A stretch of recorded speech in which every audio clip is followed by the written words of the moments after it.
Ladies and gentlemen, my name is Zymox, and I'm your chief show attendant.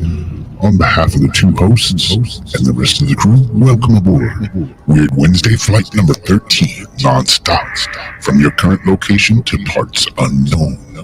Our flight will be at about 2 hours, and we'll be flying at the speed of sound. At this time, make sure your seat backs and tray tables are in their full upright position, and that your seatbelt is currently fastened. Enjoy the ride.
Well, hello. Welcome to Weird Wednesday. How's it going, Jamie? It's going. It's going. Yep. It's going, but it's getting How's like, it going for you? turn the computer on, and of course the soundboard doesn't work right up until the last minute, It looks like you changed your picture on your YouTube channel. Yeah. Is that a creepy doll head? Yep, that's it. That is it exactly. That is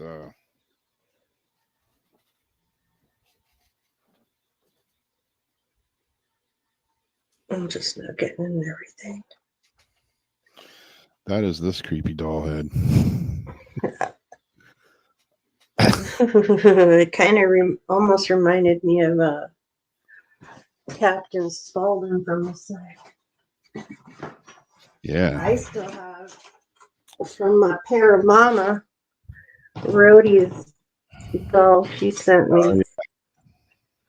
I got this little beautiful creepy baby sitting in my corner here. She's a tad bit creepy. Oh, she's beautiful. I put her in the shadow part, so like I give myself little jump scares here and there when I forget she's back there. Yeah. It's like, oh shit. Yeah, Sam that used to live here.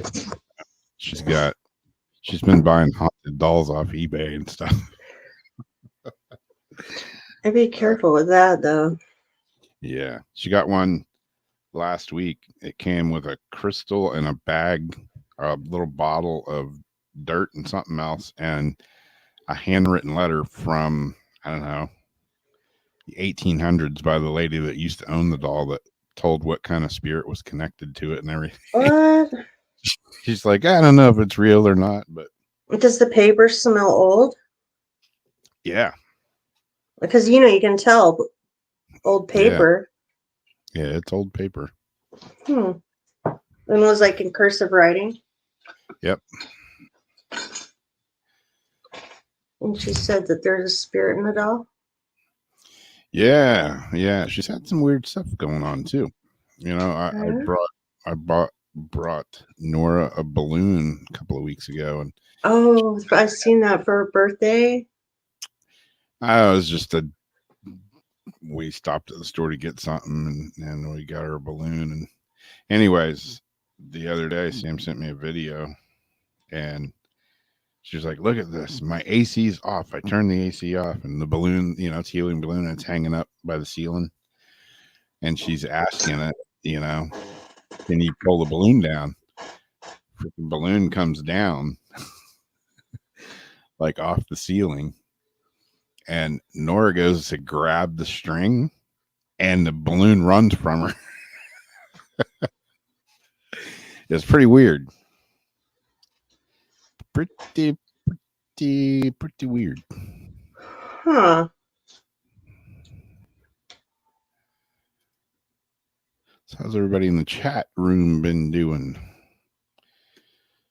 this past week? Anything weird going on with anybody else? Debbie's here. She's like, "Hey, weirdos. Takes one to know one." I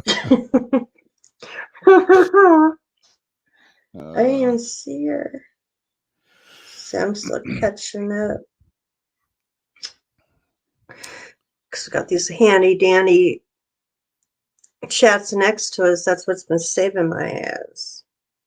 Mm-hmm. Yeah, I finally get to go to the doctor tomorrow. What the hell's wrong with me?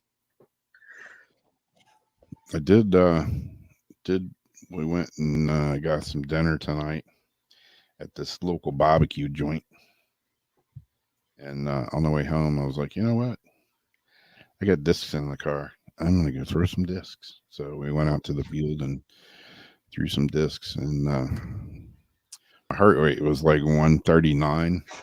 And I started throwing discs, and it started dropping. What? So I don't know if that's good or if that's bad. No, Rob, it's not.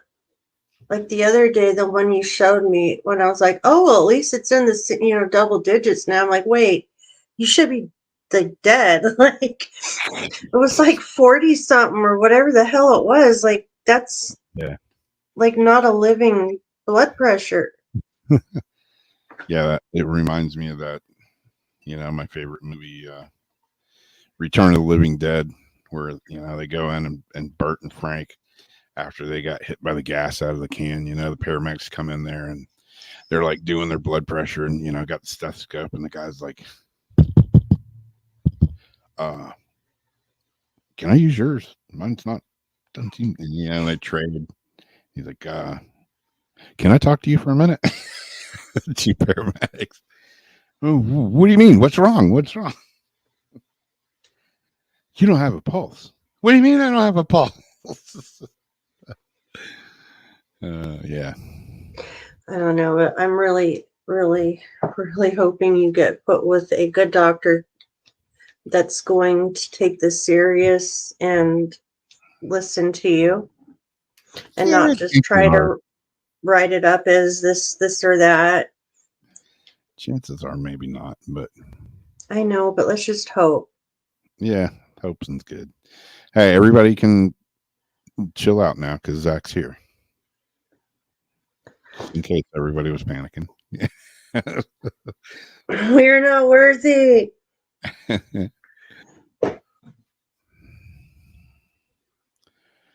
No, for real though. I hope that you do get the right person. And I have good feelings about it, even though I'm like so scared. I have good feelings that they're going to, I wish they would have done stuff. I like early detection. I still think maybe it's early-ish detection. Yeah. And, I don't think you've done anything too extreme to, I mean, you've been active, but not so active that, I don't think you've ruptured any vessels or anything, I hope. Who knows? I mean, God, yeah, I'm thinking about like everything going on. Yeah. This is a doctor that I used to see him a long time ago. And I went in for an appointment and they were like, Dr. Musquez is not here anymore. I'm like, what do you mean he's not here anymore? He's gone. Where did he go? We don't know. So it was like I was going to this doctor office, and I had like, I don't know, I went through like 4 different doctors before I finally was like, fuck this, I'm out of here. And I don't know, just happened to run across the guy. I liked him when I went to him. He seemed pretty cool from what I remember. Either that or I was just thinking I liked him. I don't know, but he was the only doctor I could actually get an appointment with in a timely fashion 2 weeks out. But we'll see. I saw mine on the 28th. I've been trying to still get that new doctor. I'm like, remember, I have a month to get a doctor. Well, now it's going on like the 5th month, and I can't. Maybe I'll have an appointment with this guy on the 28th. I don't know, but I'm running out of people, and I don't know what's going to happen. Yeah. I can't get knocked off the list because once I do, it all snowballs. Yeah. A lot of changes in our medical. Yeah. I was filling out all the paperwork for this new doctor's office, and when it came to the, your name, your number, your underwear size, this, that, and the other, and when it came time to male or female, and I'm like, male, and I'm looking and I'm like, male, female, rather not say transgender, something. It had a list of like a dozen different things to choose from. What do you identify as? I'm like, Jesus Christ, man, they're making this way too difficult. And this is like your medical, and like to say, I'd rather not say what I am. It's like the point. Yeah, you kind of like there's certain things medically that happen to one person that don't happen to another, and if you just say I don't want to say it, like, well, do you want to get help? Like, Yeah, do you want to be helped? I mean, shit, when I had my surgery done on my knee, I was so worried about the doctors just giving me the tendon transfer on the wrong knee. I took a big black Sharpie. I'm like, yeah, this knee right here, like drew all up and down my leg. The other leg, I had red markers with big X's. No, do not operate on this leg. Exactly. But that's just me. I'm just overly anal, I guess. She said anal. Yeah, Zach says your doctor may have taken a last minute golf trip. My normal doctor that I had has been on vacation for a month, so who knows? She might be out playing golf or tiddlywinks or whatever. Mine canceled on me like 3 months in a row for different vacations. Like the morning of, like, oh well, they can't see you today because he's in Maui. I'm like, he knew he'd be in Maui when I made the appointment. Like, come on. Yeah. I'm just frustrated with the whole system. Yeah. Yep. They don't give a damn. You're just a name and a number and a payment. Now, there are good doctors and nurses out there that do give it, care. Yeah. And I thank you, and I hope I can find you. And I hope Rob can find you too, because we're not having much luck. Yeah. Yep. Christina.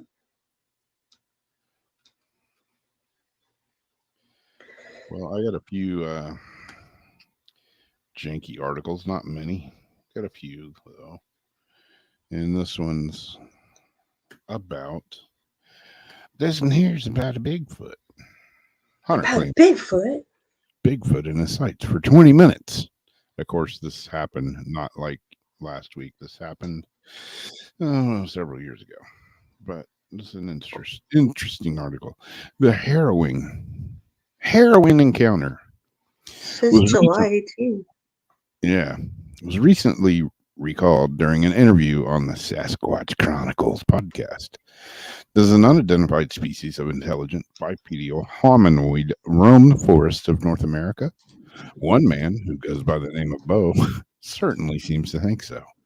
The anonymous hunter recently spoke out on a popular cryptozoology podcast about an encounter during which he claimed to have had the creature in his rifle sights for the better part of 20 minutes. It happened back in 1999 when he had been hunting in South Carolina with his father. Immediately, when I seen it, it was black. That I thought it was a bear, he recalled. I put my gun up, all the shooting rail, and scoped it in. It was going down to the ground, and it stands up real tall like a person. Initially, believing it to be someone in a ghillie camouflage suit, he attempted to use the scope of his rifle to look for evidence of boots, gloves, or other identifying items of clothing. However, he was unable to see anything to indicate that he was looking at a human being.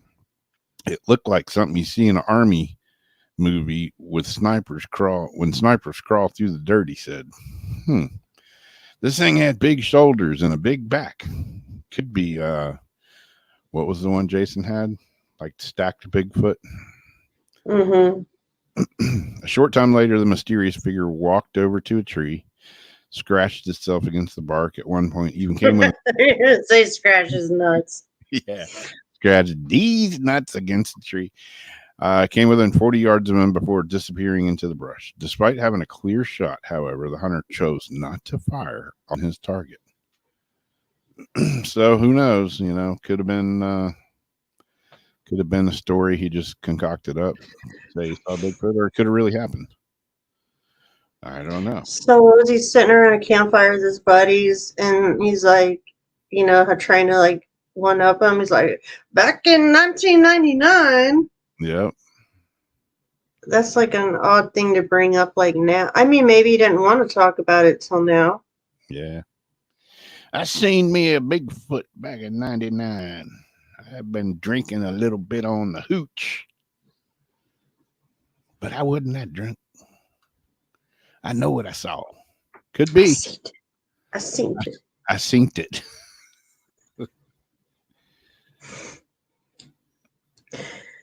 Well, what do I have in my bag of tricks?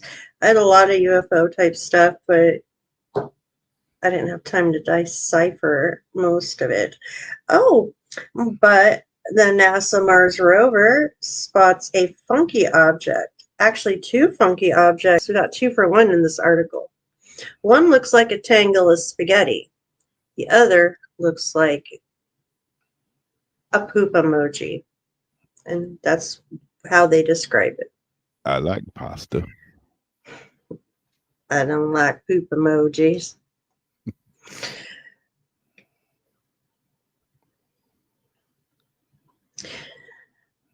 I just checked, and there are no Italian restaurants on Mars. So there goes one explanation for an odd object photographed by NASA's Perseverance rover on Tuesday. It isn't spaghetti, nor is it a sea creature or a hairball. It looks like a triangle of string or shredded material that's clinging together. They say it's most likely debris left over from the Perseverance's arrival on Mars. The image comes from one of the rover's front-facing hazard avoidance cameras that keep an eye on the landscape to protect Percy when it's driving or using its robotic arm. The most likely explanation for the tangle of material is debris from the mission. Perseverance has caught sight of its landing equipment leftovers from near and far. Notably, back in June, the rover spotted a small piece of a thermal blanket wedged against a rock. The rover's arrival on Mars in February 21 was quite a dramatic event. So, So, yeah. And then we've got this next one. That was posted July 18. This is NASA's.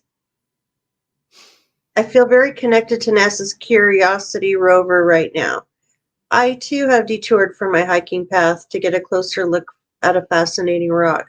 The wheeled explorer was planning to check out some cliffs when it noticed a large boulder that had fallen down, giving the team a preview of where it was heading. The boulder in question is quite a looker, and it's about the size of the rover itself, which is comparable to a small SUV. I didn't even realize the rover was that big. Space Rider made a composite. Okay, so whatever. Twitter users suggest it looked everything like a fossilized acorn to poop to a tortoise wearing a sombrero. The rover's team nicknamed the rock Novo Destino after an island in Brazil. It was intriguing enough to warrant a closer look by curiosity. So just more weird stuff that they're coming up with. So far, we haven't gotten anything really substantial, but a lot of space junk and crazy rocks. That's a damn poop emoji. Where's the wiggle eyes? It's a giant poopy on Mars. We need to put the googly eyes on it. Yep. Oh, man. It ain't no poop emoji without the googly eyes. That's true. Yeah. I don't know. I saw a show the other day about, the stuff on Mars, and they had an excuse for everything. Oh, it's parody. Oh, it's this. Oh, it's that. It's this. It's that. I'm like, damn. Are you sure? Or are you just taking a guess? Am I just listening to your opinion? That's pretty much. You're just listening to their bullshit. Mm-hmm. Yeah. That they want to see, like, oh, I'm sure we'll just throw it out there and people will just believe this. Yep. Because we know there's a certain percent of people that could say anything and they're like, oh, okay. Did you hear Biden said he had cancer today? Anybody yes. And I'm thinking, okay, so is that the way that they were going to, because we all know that he's, they're going to use him for a little bit of time and then, he wasn't supposed to be here the whole time. So it was like, are they going to get rid of him for the mental thing? Well, maybe they don't want to say, like, people were right that, he had some maybe Alzheimer issues or other things going on. Another thing is them wanting to bring down the age of presidents, I think, to get younger, people into it. And then I'm thinking, did he have it like a long time ago and he got over it? Or did they tell him he has it? Like, he won't even know. Like, they could easily say, yeah, you've got cancer. And he's like, okay, because the man is not in good shape. I said I got cancer. I'll tear Corn Pop's ass up on this one. Yeah. So I don't know if they're just going to use that to get rid of him. Does he really have it? Like, I don't know what to believe. Did he even know he said, like, Diane said he retracted that and said he misspoke and does not have cancer. It's like, how do you? Yeah, after they said it in his ear, they're like, sir, you need to correct that. Hand up the ass, moving his mouth like a man. Puppet. Because who knows what they tell him and all these things. And then I go back from, my despise for, the criminal actions and things like that, too. This is a man who's got problems that shouldn't be doing what he's doing. And if his family cared about him. I mean, Reagan got a little flaky in the end there, but wow. Yeah, Biden, every time we turn the TV on, they're like, yeah, Biden's shaking hands with the invisible man again. I can't even laugh anymore. Like, I just sit there and watch it like. Yeah, it's pretty sad. I swore when he was getting off one plane, he started walking down the stairs and he started going, I'm like, oh my God, he's going to walk up the next stairs and get back on the plane. Luckily, he stopped and kept going.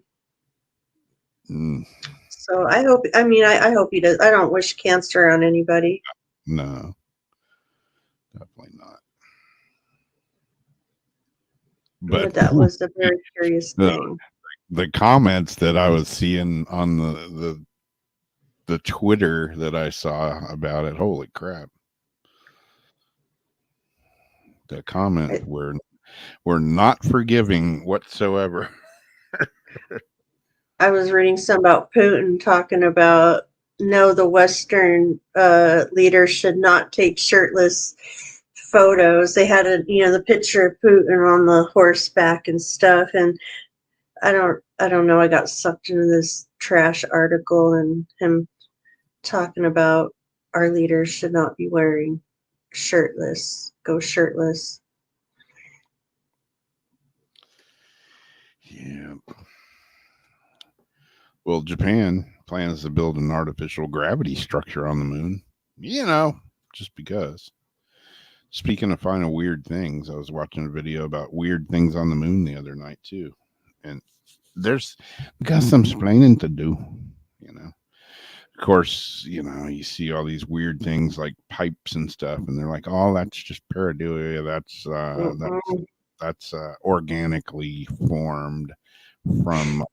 I'm like, I'm not gonna fall for that shit. Come on. Anyways, these engineers have developed a concept for a super advanced spinning structure that people could one day live inside. No matter how comfortable your space station, moon base, or Mars colony might be, it'll always be lacking one of the most important things the human body needs to remain healthy over the long term: a local gravity environment, equivalent to standing on the surface of the Earth.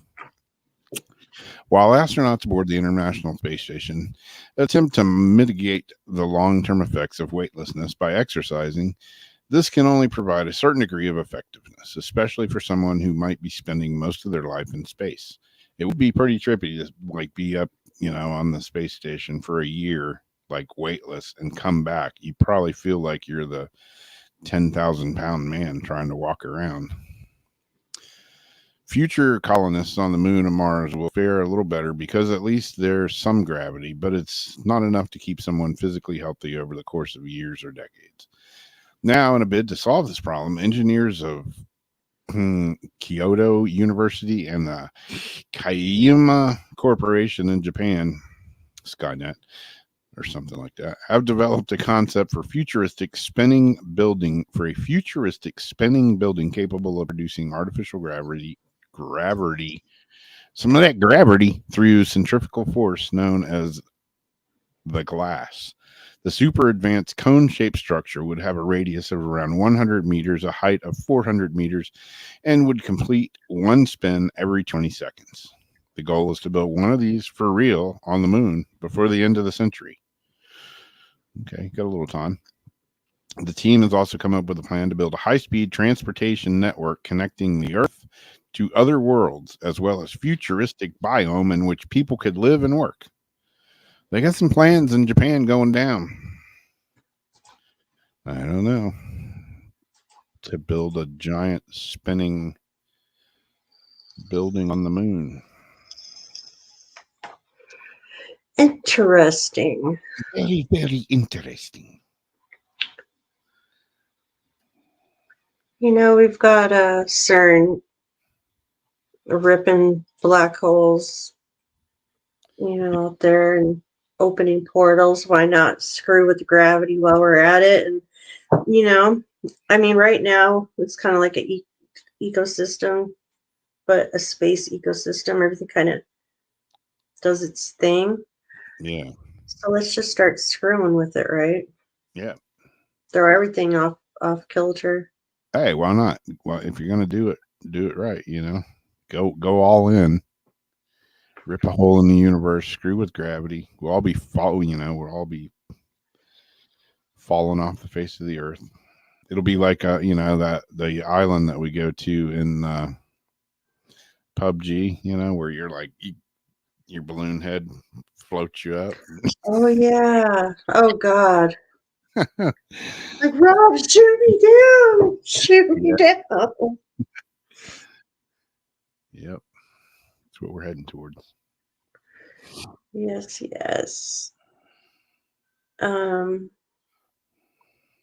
I notice I do it every single time I have to look for an article. I go, thieves stole an ancient copper relic said to contain the blood of Jesus. And then it turned up on the doorstep of a Dutch art detective. On the night of June 1st, thieves made off with ancient relics held in Normandy's Fécamp Abbey, Fécamp Abbey, including 2 vials said to hold the blood of Jesus Christ, collected in the Holy Grail during his crucifixion. Historically, people prayed to these objects for their children to return home from the Crusades and for their loved ones to recover from the plague.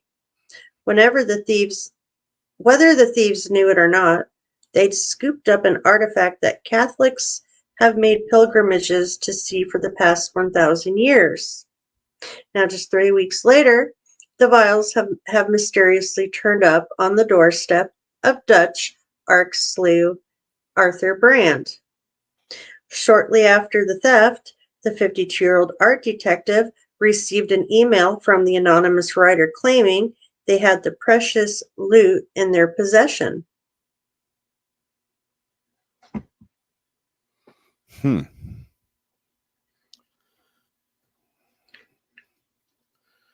Looks like quite of loot. Yeah, Brand, who is well known in art recovery circles, has been dubbed the Indiana Jones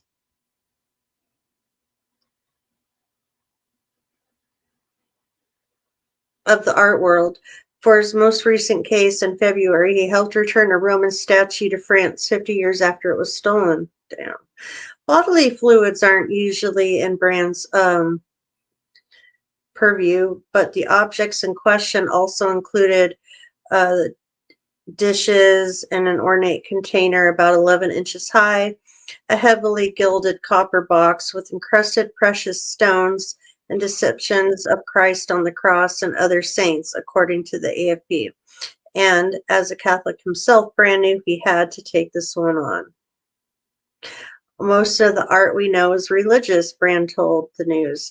It all started by the church and painters. The whole Renaissance and the Middle Ages, almost everything was religious, every piece of art. This case marked a full circle moment for Brand, who learned his craft from art smuggler Michael Van Reen, watching as his mentor recovered the Gospel of Judas. Churches often hold precious metals, and they're often not well protected. That way, the faithful don't have to feel like they're in a prison, Brand said, adding that many of these churches don't have enough money to put a good alarm system in. Brand guessed that once the Normandy thieves realized what they'd actually taken, they got spooked. And it's not only difficult to hawk loot from churches, it's also really bad luck. Next, he figured the thieves stashed the goods so this is his theory. He thought maybe they stashed it at a friend's house while deciding what to do. And that friend wrote to Brand in Dutch that it was too risky to go do it himself in camera. If they couldn't help him, they would just trash it. If you can do this for us, you can put it on as your legacy, the email added. Brand asked the anonymous sender to leave the holy relics on his doorstep in the Netherlands. He stayed home all week, waiting for the box to appear. He told other news outlets that he felt like a prisoner in his own home. On a Tuesday evening, the doorbell rang at 10:30. He says, I looked outside. I could see nobody, but I saw a box and I ran downstairs and there it was. Then I started to believe it was real. He since contacted Dutch authorities who will return the relics over to the French police to give back to the Abbey. In the meantime, Brand said he's been exercising even greater manners around the holy artifacts than normal. I didn't curse, he said, when I went from the shower to my bedroom. I put a towel around my body so I was not naked. And not just because he's Catholic, Brand said, he could feel the energy from the vials. And I think, like at the bottom right there, I think that might be where the vials go. like those two little holes at the bottom by the house. Yeah, so I don't know if like they go inside right there because that's like what they're showing underneath when they talk about the vials. He did commit one necessary breach of respect, though. Upon receiving the box, Bran took a peek to make sure everything was inside. Normally, only a bishop would do that, but in this case, the detective is confident he'll be forgiven. The clergyman truly thought they'd never see these relics again. For them, it was a miracle. So, I'm glad that they got that back. Yeah, pretty strange. I don't know. Would be, kind of. Hey, you want to buy some loot? Yeah, what do you got? A little box with blood of Jesus in it. No, okay, I think I'm gonna pass. Yeah, you want a vial of Christ's blood? Yeah, No.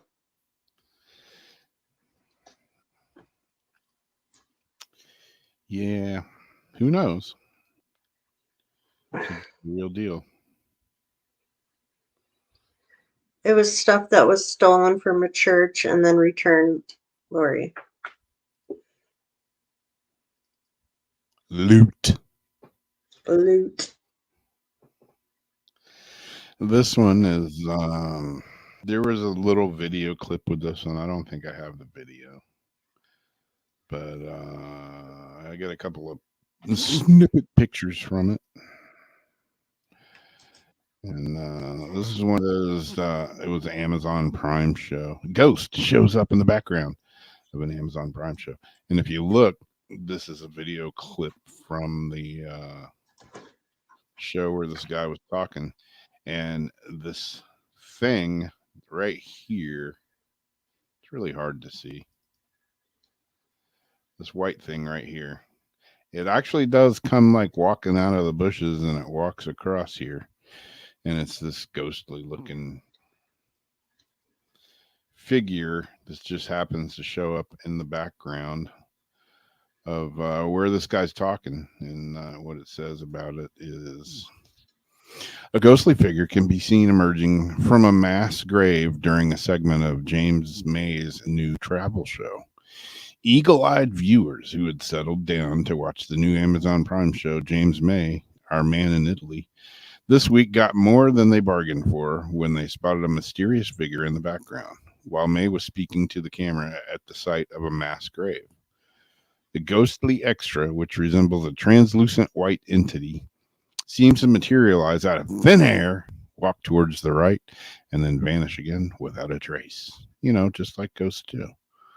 A clip of the sighting soon went viral and was picked up by numerous news outlets. Even James May himself got in on the debate.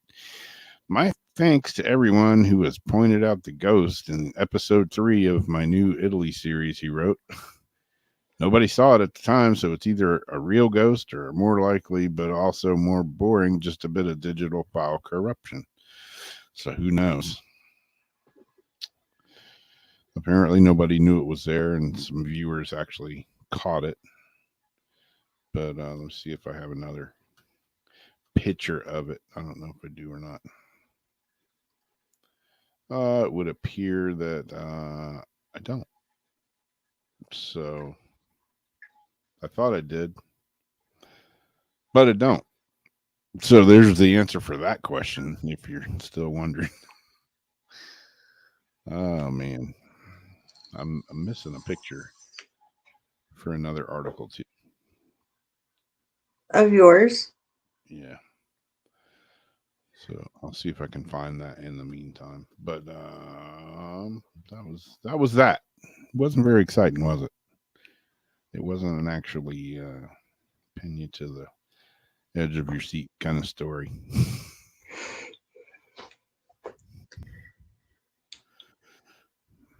I think a couple of vials of Jesus' blood would be more interesting. Blood. Would you like to buy some blood? No, the smell of blood makes me lightheaded. Like, I can do crime scene blood, dead blood, but like when it's like fluidy and like living, like still in someone. I mean, I don't like the blood coming out. It gives me, makes my veins hurt.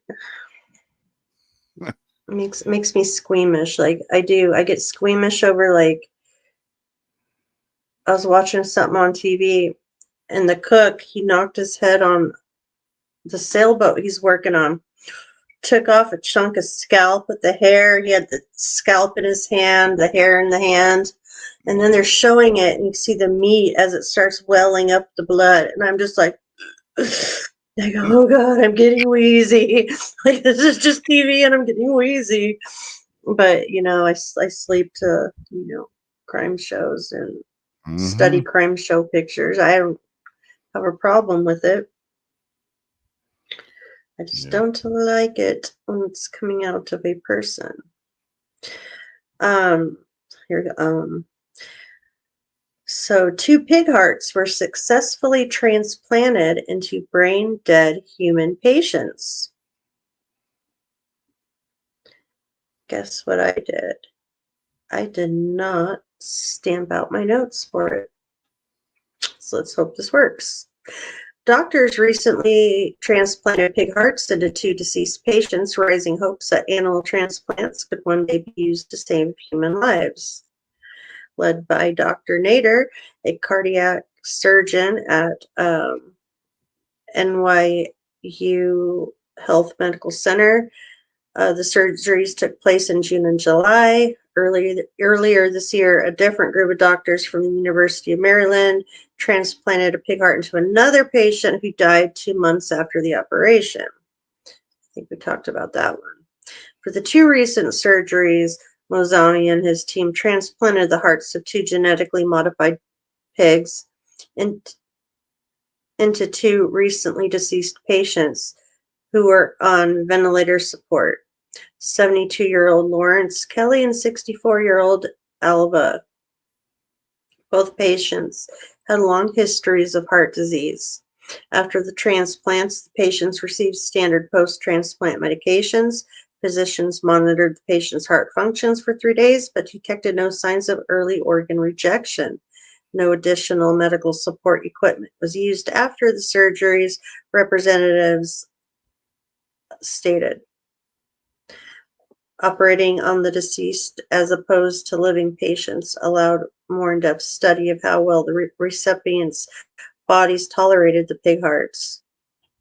We can do so much more frequent monitoring and really sort of understand the biology and fill in all the unknowns. So then they, go on to talk about animal transplants into humans. But yeah, so hopefully. Hey, maybe they'll, give me a pig heart. Yep, your heart's shot, so we're going to sew a pig heart in there for you. I mean, when they're saying genetically modified pigs, that means they're like now raising these animals strictly to kill them for their parts. Right. I have a hard thing with that. If they're saving now human lives, I don't know where my morals fall into that. Right now it's just, experiments. And, I pray for these people that they're able to extend their life. But I feel right now it's just still in the experiment stage. Yeah. Too many people trying to be God these days. Yeah. We can rebuild him. We can make him better, stronger than ever. The $6 million man.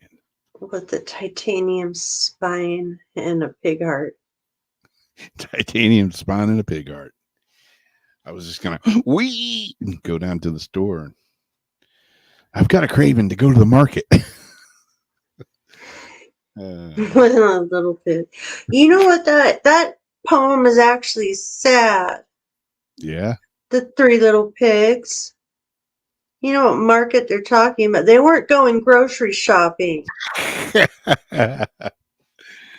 going to the meat market. I just learned that like 8 months ago. I was just so I don't even know. I was just heartbroken by that knowledge, Yeah. and it just really made me feel rotten. I feel rotten on the inside. They weren't happy little piggies. Hey, they sure gave the big bad wolf a run for his money. Yeah. I'll huff and I'll puff and I'll blow your house down. Green jello. Bam, bam, bam.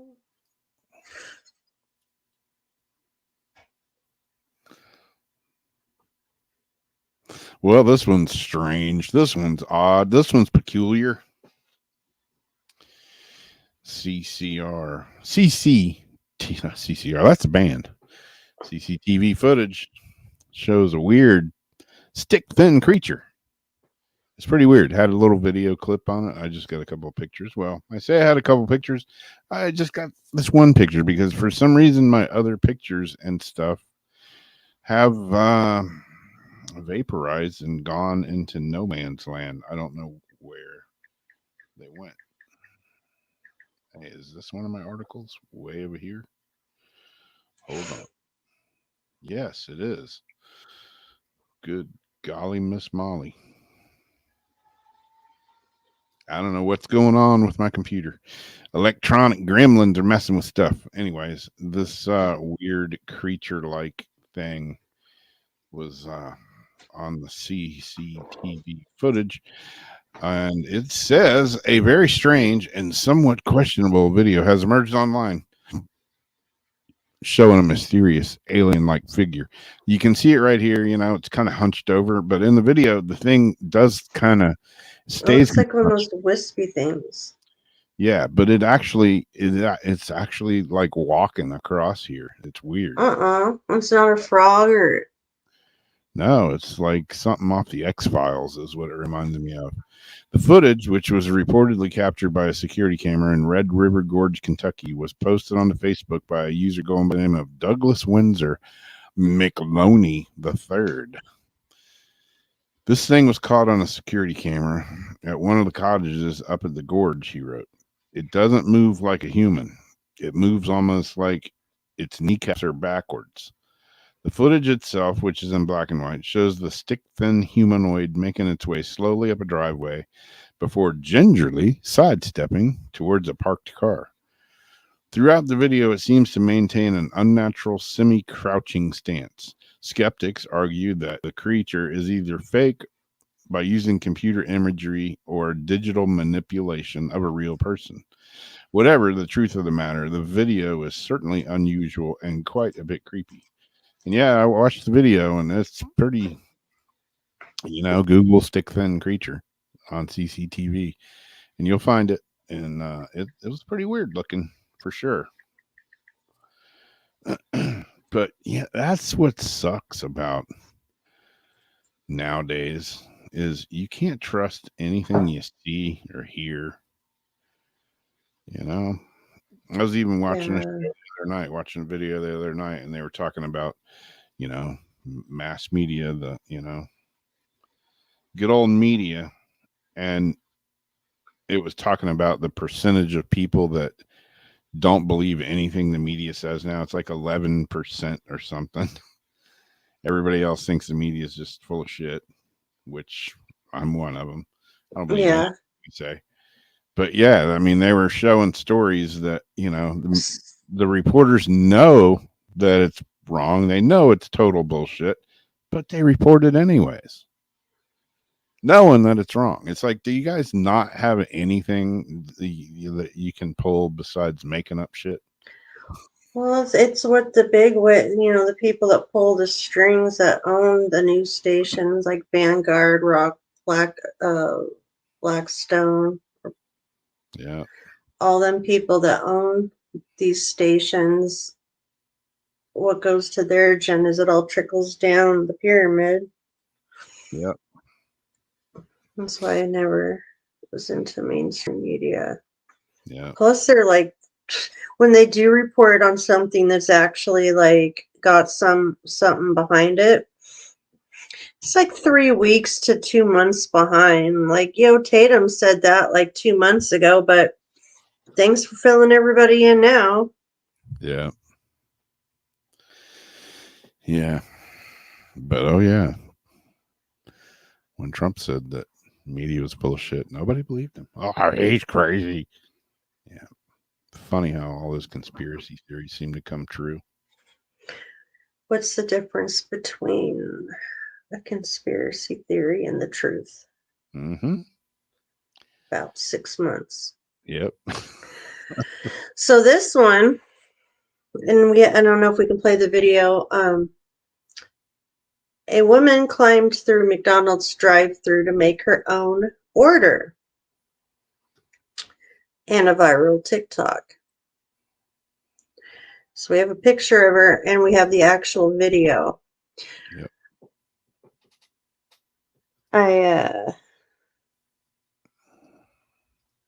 Oh my goodness, Ulrich, they're having a bad heat wave out there.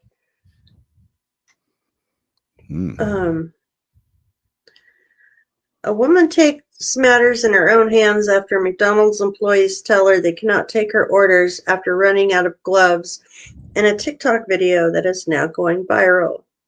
And then I uploaded the video. It was originally posted last month, and since it's gotten 720 views, 127,000 likes. As described by the text in the video, lady climbs through McDonald's window because we're not taking orders anymore as we've got no gloves. A woman in a pink dress and heels pulls herself through the drive-thru window, stunning the entire staff, who could be heard roaring with laughter throughout the video, which I muted out because I didn't want a copyright flag strike. Facebook. What are you doing? The employees ask, unable to complain they're laughing. She's not playing. She wants to make her own food, reads the following text along with the face of tears of joy emoji. The woman appears to be intoxicated from a late night of drinking, considering the outside of the restaurant is dark and the McDonald's kitchen is mostly void of food. What if it was first thing in the morning and it was breakfast? Are you the manager? She asks, pointing to someone before proceeding to ask whether she has permission to work with him. It's a training thing, she insists with air quotes. It's my first training day, and I came inaptly dressed, so you are not responsible. She reaches over to the manager, offering her pinky up for what appears to be a pinky sort promise. The video ends with a shot of the employee recording, still stunned and overwhelmed with laughter. The woman remains unidentified. Well, we've got her TikTok account. Yeah. So I guess she's not. Turn that down just a bit. Lady climbs through McDonald's window because we're not taking any more orders, cause we have no gloves. She's not playing. She wants to make her own food.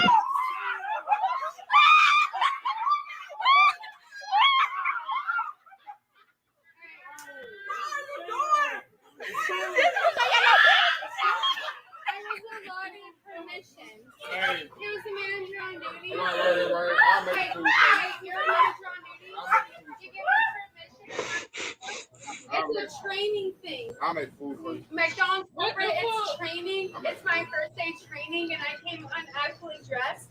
So you are not held responsible for my first day of training. She clapping and all. What are you doing? What is he doing? Drunk McDonald's chef. You see that guy hit the floor? At the beginning, I didn't get a chance to really watch it. He was laughing so hard it looked like he just straight hit the floor. Because we're not taking any more orders, cuz we have no gloves. Hell no. She's not playing. She wants to make her own food.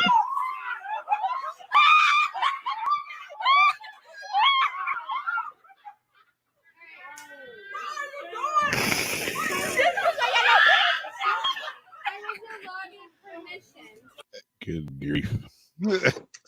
I mean, I'm glad it turned out that way. Like, you know where my mind goes is I hope she don't pull a gun out of her dress and, start standing everybody up. But it's a good thing that she just wanted a Big Mac or whatever. Late night, you've been drinking, you've been at the club, and you get to McDonald's and you got it in your mind, French fries and quarter chocolate, with yeah. cheese. Yeah, and I'm sorry, we can't take your order because we ran out of gloves. Oh, hell no. I'll come in there and make it myself. Yeah, I'll handle my own food. I don't need no damn gloves. It's like some pair of gloves is not getting between me and my late night munchies. Yeah. I know I used to hit, I would go down to Daytona to go to the clubs and stuff, and there's a bunch of us, and we'd go down there and go dancing and whatnot. And we'd always hit Crystal Burger on the way home because it was like the only thing open at like 3 or 4 in the morning. There's many a drunken night in Crystal. I never climbed behind the counter to make my own food though. First it was always like Denny's. Yeah. I did find the other picture of this creepy. I'll pop it up real quick. That's what she said. Let me pop it up real quick for you. There he is. Sit on my lap and talk about the first thing that pops up. It's pretty weird looking. I don't know. The video is more impressive because it is actually walking across there. But who knows? It reminds me of like those certain like like those ghosts that are like the wispy, weird. Yeah. Like an energy shape, which could be ET a lot of times, it's paranormal, but it's like how many of those things that we thought was paranormal could actually be ET? Yeah.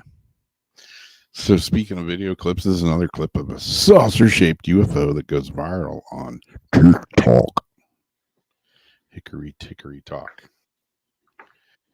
And the article, let's see, where the hell did it go? Footage of a large disc-shaped object emerging from the clouds has racked up millions of views on social media.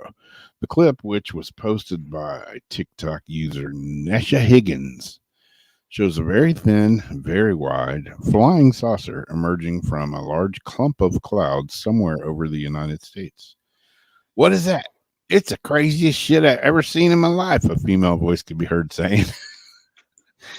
The video soon went viral, with the original TikTok video attracting more than 451,000 likes and re-uploaded on Twitter, receiving almost 4 million views at the same time of this writing. Some social media users have suggested that the footage could be some form of marketing for the director Jordan Peele's upcoming science fiction horror movie Nope. However, the man himself actually replied to the posting on Twitter, writing, "That one's not mine." In truth, the most likely explanation for the phenomenon is that it's a lenticular cloud. Move along, nothing to see. A type of cloud that appears as a vivid disc-shaped formation that can often be mistaken for a UFO. Yeah, because those happen all the time.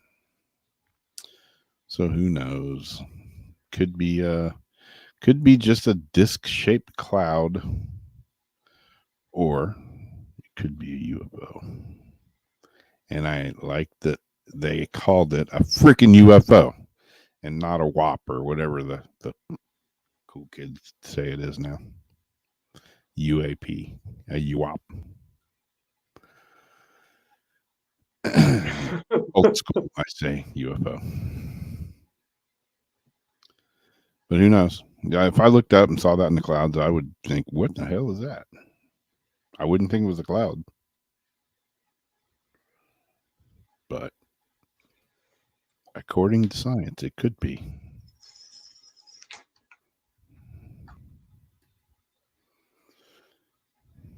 It's a cloud playing disc golf. Yeah, it could be a giant disc golf looking for the basket.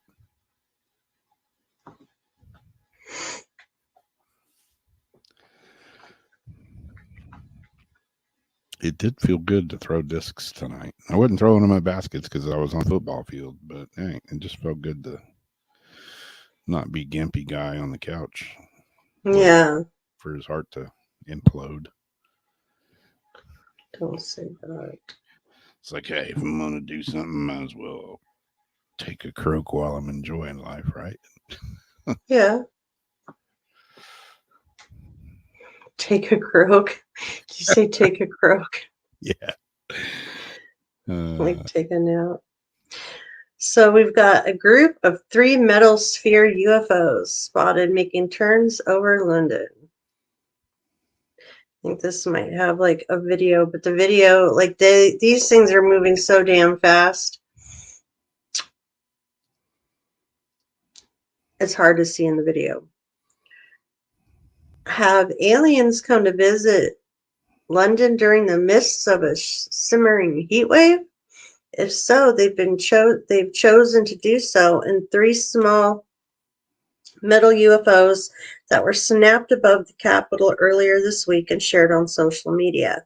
According to the blog, these 3 metallic orbs were recorded making turns over West London on Tuesday, July 12th. Described as being like balloons, only with an independent ability to change direction, the folks behind the blog are convinced these weird orbs are extraterrestrial in origin. And when you do, like, they look, like they could be balloons or whatever right there. But when you see the video and how fast they're actually going, it's kind of threw me off a little bit. Glossing over the fact wind influences the direction of the balloons. Balloons can't change direction. The only thing that could achieve this type of maneuvering in the sky would be a UFO that's under intelligent control, or it's an autonomous and learning as it goes. UFO orbs are everywhere in the world at the moment. It's likely that we're all seeing surveillance drones just like the ones we've sent out to survey the deepest parts of space called Voyager 1 and 2. And that's what I thought. Right there, they kind of almost look like drones, but I don't know the way they were flying. There appears to be very little evidence anywhere else on the web to corroborate this claim, so we're taking it with a larger than average pinch of salt. That was a grain of salt. However, a video allegedly captured 3 days earlier appears to show similar shapes moving in the sky north of London. While we have no real way of knowing what these shapes are, the chances of alien visitors are on the slim side. Interesting, though, if they actually were to be UFOs, UK government wouldn't have much in the way of plans to study them. Last year, the government went on the record saying it didn't have any interest in investigating UFOs above this country because it hasn't observed military threats in over 50 years. Responding to questions asked in the House of Lords in the summer of 2021, Dude responded on behalf of the Ministry of Defense that the government holds no reports on unidentified aerial phenomena. So, yes. Could be, but they don't want to study it. Of course. Yeah, like Royal said, they do look like the ones his brother recorded a few weeks ago.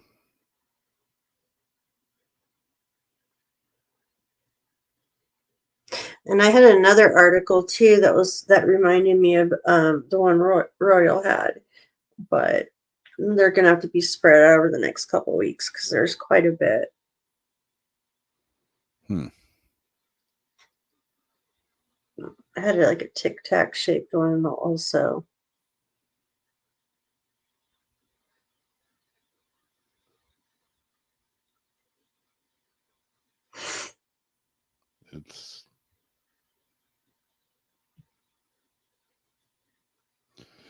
It's hard to see in the video, but yeah, I mean, you can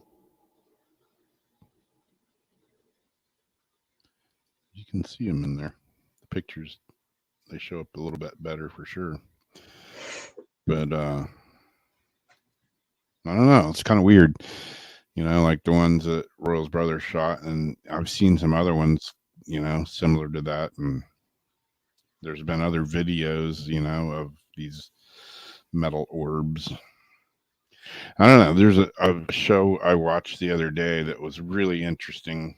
Dr. Stephen Greer was talking, and he came out. He's, some people are like, he's full of shit, and other people are like, oh, no, he's pretty spot on. But he brought up some pretty interesting, valid sounding points about his whole theory behind some of the stuff that we've been seeing.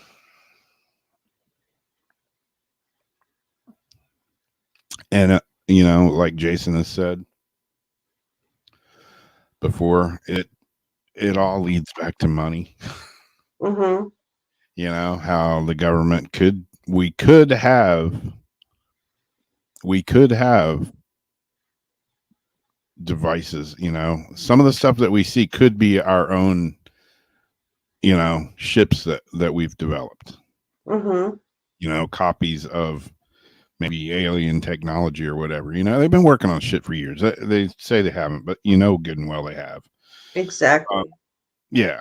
I mean, it doesn't take a rocket scientist, to figure that out, even though they're not rockets. But you know what I'm saying? And, if the government was, or not even the government, it goes beyond the government. It's not even the government. It's some other faction of, I don't even know how to describe it. It's some other operation that is running things like that the government, the president, and all, they don't know shit about it. They don't have the clearance to know these things, and they're running these experiments. They're working on these projects. They need millions or billions of dollars, but they don't have to say what the hell they're working on because it's top secret. So why couldn't they come out with some things and, hey, people are going to see them. Hey, we got aliens out there. We got, extraterrestrials coming in our airspace. We need more money so we can build more shit to defend ourselves. There you go. In a nutshell, it all goes back to money. It always does. And you always follow the money. Just like it was the Pentagon, that, what did they lose? 23, was it $23 trillion or $1 million? I can't even remember now. It was a shitload of money. And they just couldn't account for it. They lost it. How do you lose that much money and not have, receipt from Burger King or anything for it? I mean, you can't just lose that kind of money and not have. Because that's the black budget. That just goes into the black budget of like all this like finagling, like trying to go like bartering with Saudi Arabia for oil and shit. Yeah. Here we'll pay you this and that, breaking off. Our money is now the same value as UK. Our dollar is worth the same now. As a euro, yep. And last time I was in France, which has been 2005, the euro was worth a lot more than $1.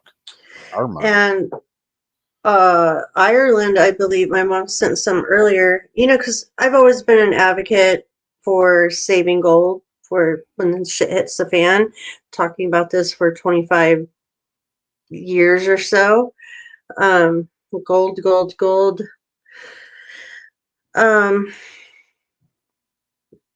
I can't remember what country's using gold now as a currency, but I just got something from earlier where Hugo Talks was saying Ireland banks are going cashless and, warning about the cashless society coming. So Money is getting very scary.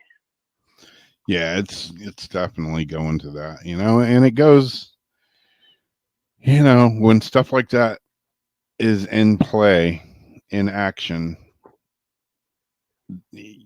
people, I mean, we like convenience. That's why there's convenience stores. You can stop in a convenience store and get anything you want. Coffee, candy, soda, chips, whatever. You can put your cup up to a machine, fills it up, and I don't everything's, need convenience that bad. yeah. I mean, convenience. You got a card. You just swipe it. You don't even have to put it in. You can just wave it over some things, Apple Pay and whatnot. It's all about convenience. People fall for convenience, and sooner or later, I've gone in stores where they don't accept cash. Yeah, It's like, what? definitely no change, and if you do, you can't get no change back. Yeah. Coin shortage. Yeah, I was in the dollar store the other day. Due to a national coin shortage, we are short on change. You may not receive your change back. Like, When what? music Bullshit right there. when music turned into like the cloud. Okay. I was very, very excited because like most of us with our CD players, everything are changers, like, oh, I've got now on my device, my iPod, all my playlists. So any song at any moment I ever feel like right here. But then I'm like, yeah, but now I'm buying music on this, or I was getting torrent files and everything. No. And, luckily I kept all my CDs, but it's like, what's going to happen, when things don't work or a file bust, and that's what happened. I lost 25,000 songs, but then money, it's the same thing. It's not tangible, and I need tangible things. I don't like things. I don't put nothing in the cloud. I don't like things that can just disappear. I don't even like buying video games on my computer because I can't just put it back on a disk. And now they're taking like disk drives out of the computers and, making it so everything has to be clouded. And I'm swear, I'm ready to go backwards. I am fine with going backwards, keeping certain things, but it's more trouble than it's worth. It's not convenient. It scares the crap out of me. I'm not cut out for this kind of world. That's why I got back into vinyl records again, because you actually have something to hold and to look at, and you get cool artwork, and it's nice to have an album sleeve to check out and That's lyrics. what I was saying. Like when you open your cassette, and it was like the first thing you do, you smell like the inside of the. Well, me, I smell the cassette, the paper inside, because like Madonna, one of hers smelled like lavender. I think it was Immaculate Collection, smelled like lavenders. Sometimes I smelled. And then you go and you look at credits and the lyrics and all the pictures, and it was fun to sit there and listen to your new music and look at the stuff, and Yeah. just like holding a book. I'd much rather hold a book in my hand and read a book than read it on a Kindle or something. Yeah. I mean, it could just because, like kids that are now born that didn't have all that wouldn't miss it because they don't know what they're missing. Yeah. But for people like us, I'm seeing a lot of people in our generations that are now stuck in between and wanting desperately to go back the other way, clinging on to these Gen X memories and these boomer memories and, everything pre-millennial. Yeah. When it was all so much different. Yeah. I mean, I went to that concert a couple of weeks ago, whatever. Blackberry Smoke. I bought my tickets online, and you don't get like, I have all these concert ticket stubs from concerts that I've been to over the years, and they're cool to go back and look at, oh yeah, I remember that. I remember Your what scrapbook with the stub and whatever else you got there, guitar pick. Yeah. Now, I bought tickets for Blackberry Smoke, and it's like, boop, they're mobile tickets there on my phone, and all it is a Q code, and there's no ticket stub, there's no nothing.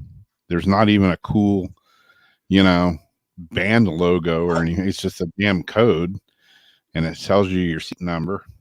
So I just bought tickets to go see Victor Wooten, a bass player that's coming up.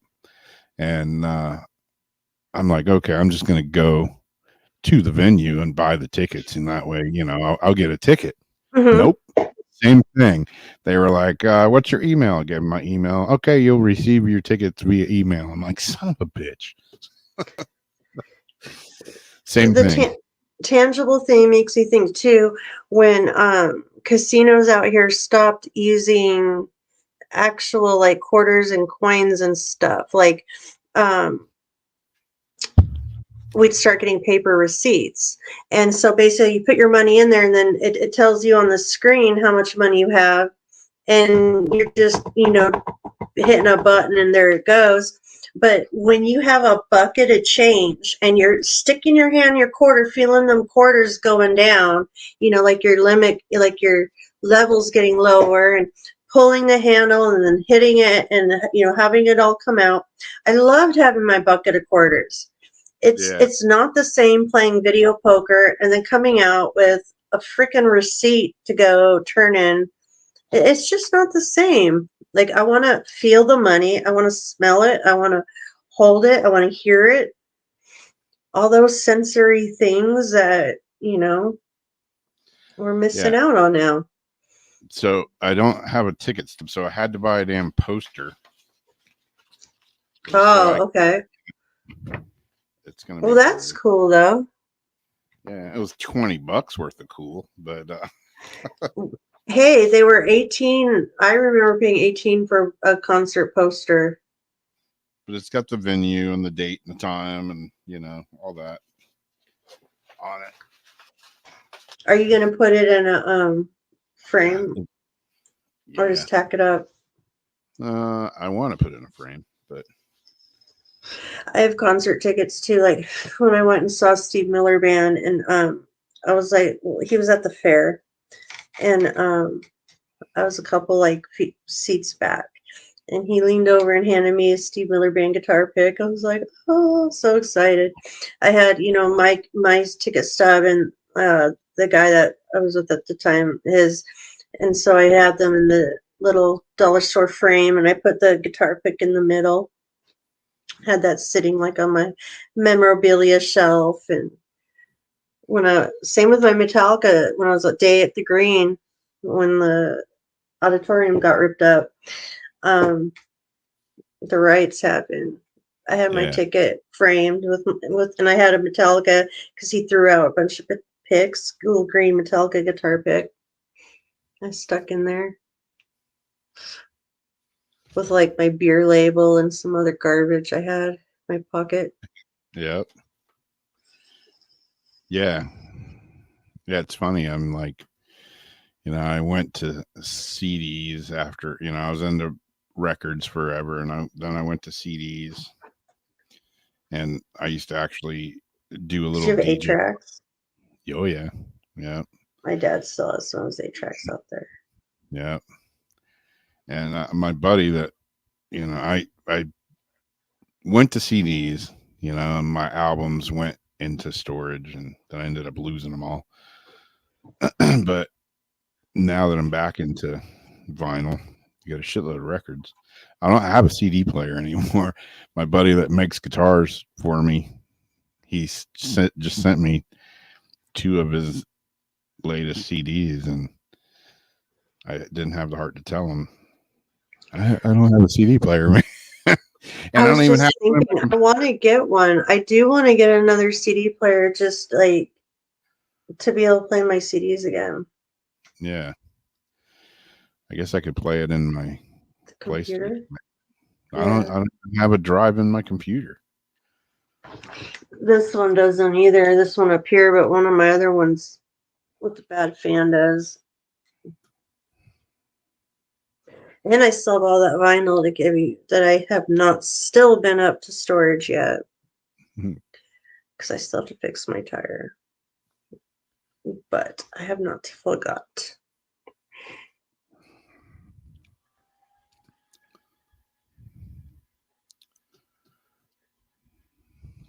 Yeah, that sucks, D.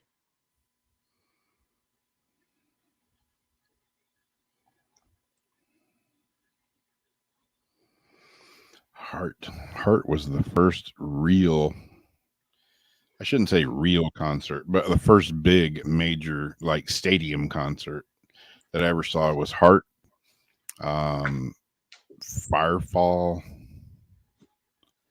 and Christopher Cross or somebody like that. Heart, they rocked it. Love Heart. That was my first like big concert event that I ever went to, and I got some memories from that show.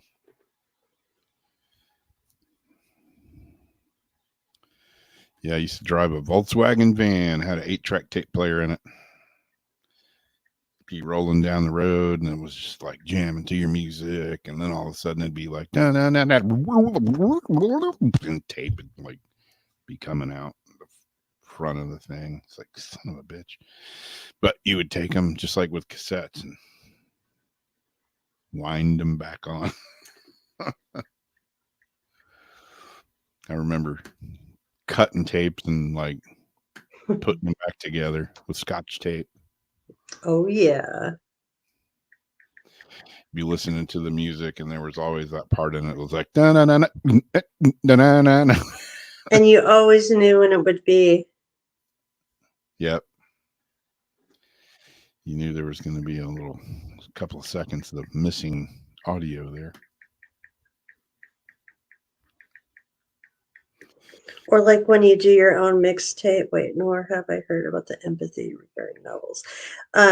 When you do your own mixtapes, or you're trying to like copy someone's like tape, and then it like flips over right in the middle of the song, and so then you start the song back over on the B side. So like right when you're like getting into the song on the A side, you know, it's like duh, duh, duh, click, and then you got to flip it over and start it all over. Yeah, Royal's concert was AC/DC. That's a good one. You know, I had tickets to go to AC/DC with my dad. I was in high school, and he went to a football game with my sister. Got her tickets and got us tickets for AC/DC in San Jose. So we were all set to go, and you know, because I used to listen to his 8-tracks growing up. I didn't have Disney records and all that. But one of their brothers had passed away, so the concert we're on our way there and found out that they had to postpone it, and we got our money back. We never got to go, so I never saw AC/DC. Yeah, Tommy says he saw Charlie Daniels at Silver Springs. I've seen Charlie Daniels at Silver Springs. I may have been there, man. Way back in the day. Yeah. Well, I have one more. It was just about a Chinese magic mirror that was found. But if we want to, let me see, because we got half an hour left. That and then astrology. I don't know if we'll be able to do cards tonight. Magic mirror. A magic mirror. They have a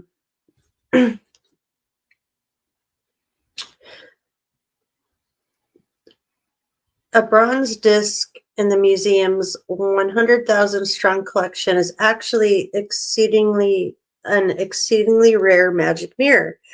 Magic mirrors, also known as transparent or light penetrating mirrors, and you can see like that reflection on the wall. She has it like aimed up on the bathtub, so I think that's what they're talking about there. Known as transparent or light penetrating mirrors were first created in China during the Han Dynasty. According to the museum, when light is projected on them, the mirrors appear transparent and reveal characters or a decorative design.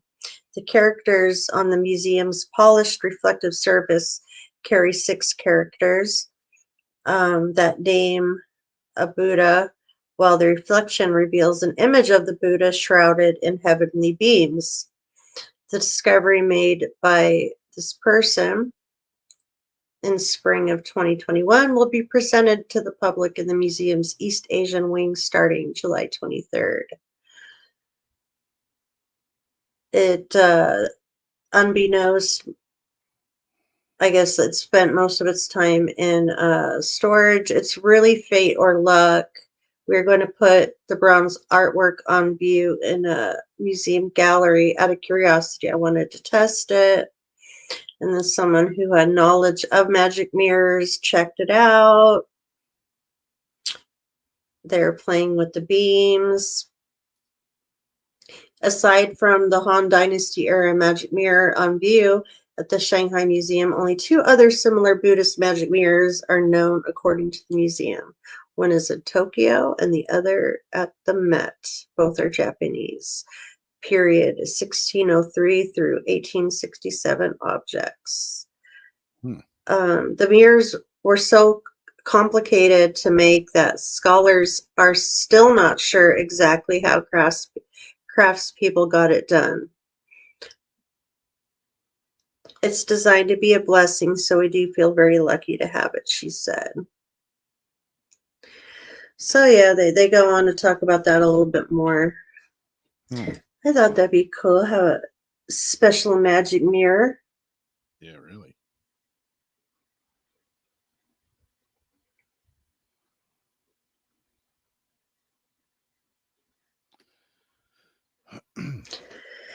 And then not a hell of a lot. See, I put most of it, I posted it on my page so you can, people interested can check it out, because a lot of it has to do with a lot of different meteor showers that are going on right now. And so if you look up to the skies, you're bound to see some shooting stars if you're on a good clear night. Tonight or last night, Chiron, the wounded healer, goes retrograde. Emotional wounds resurface. Wounds that have never been healed properly pop up to remind you that feelings cannot be buried or pushed back. Emotions need love and attention. Beware. Hydrate a bit more. Water is the carrier of emotions. Let them flow through water. Let your aura be cleansed and your body healed. On Monday, Venus entered Cancer. We're 7 days from the new moon.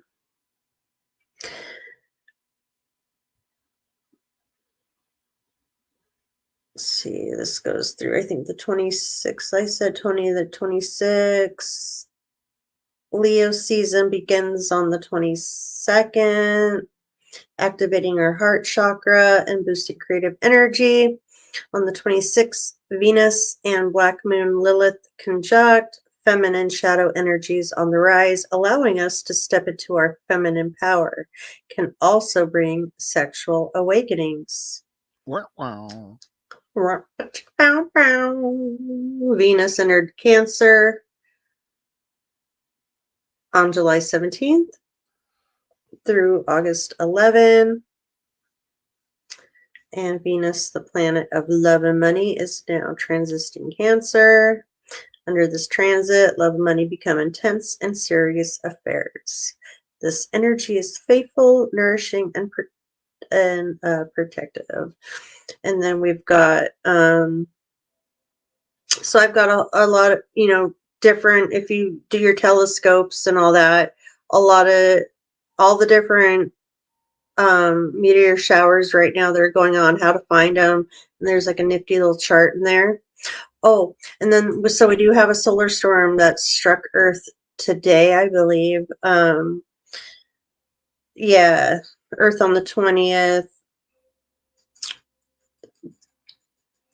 All researchers and scientists all over the world are on edge due to the possibility of a strong solar flare striking Earth. Radio outages were said to have been brought on by a large flare on July 15th.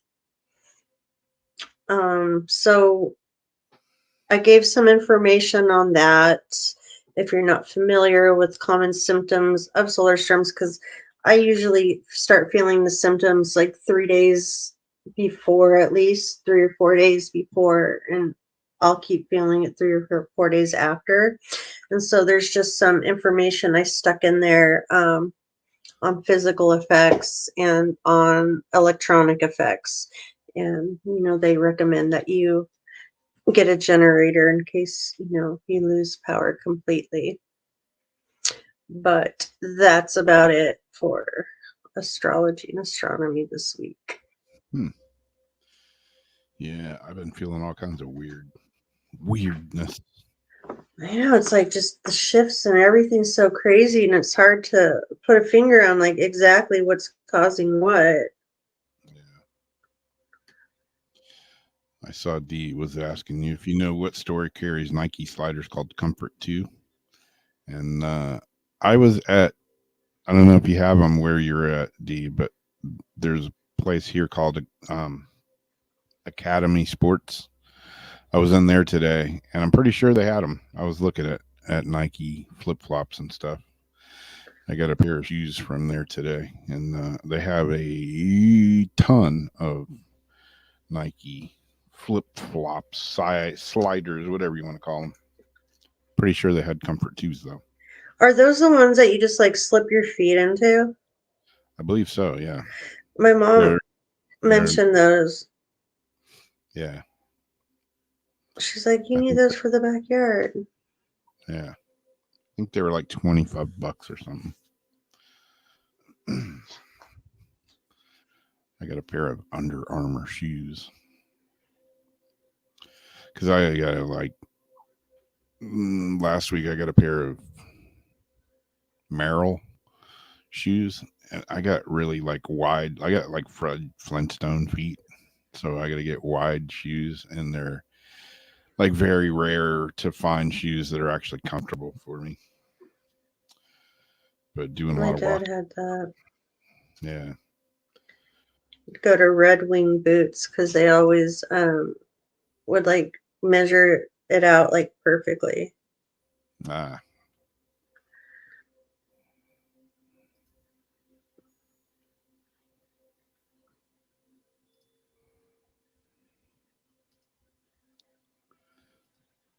Yeah, try Academy Sports and see if they have them. If there's not one in your area, I think you can order them online, maybe.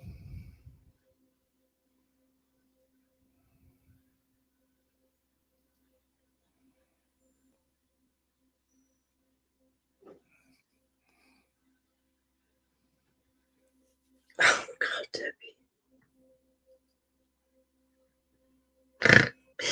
Yeah, you do not have an Amazon ass.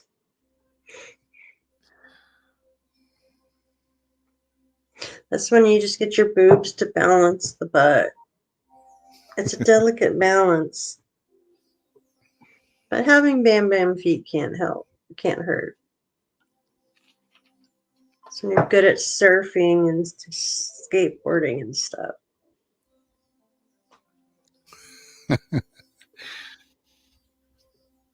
Your Amazon body. Debbie.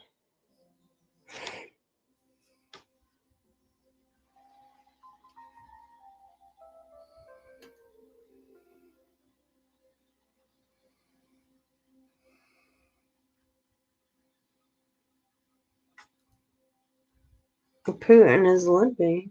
Wait, what?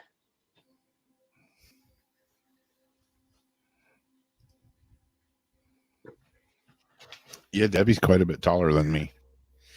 But,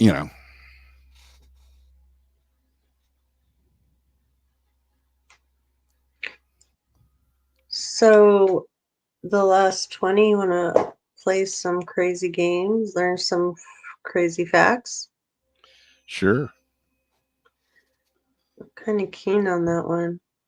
I still want to find out the name of the other one that had like the dirty words that you have to, it's like spelled weird. I was pretty good at it. And then you pick out the dirty, it's like a bunch of jumbled sentences, but then like your eyes see the dirty word, and whoever can like get it fastest. Yep. And that's like a fun game. Like people have played it on TikTok, streaming it, and I got quite a lot. I was very proud of my dirty mind. Exactly. Yeah, Mary went from Nikes to Skechers. Yeah, I had a couple of. I was wearing Skechers for a while. For some reason, though, I got a pair of Skechers right now, and they're wide shoes, and they're comfortable as hell. But they rub my little toe in one area that after I wear them for like an hour, it feels like somebody put a blowtorch on my toe. Oh. Yeah, it's just like I don't know what the hell is in that shoe, but man. Yeah, I buy a lot of Skechers. That's like Vans. Skechers are kind of my faves. But every once in a while, I'll get a pair of Skechers shoes like that. I don't know what it is about, like if it's a glitch when they make it or something. But I've had the same thing where it was like doing something on my toe and it drove me crazy. Like Yeah. these are perfectly good goddamn shoes. Yeah, that's mine And then I too. wrap like a Band-Aid around my toe just to like wear them. Yep.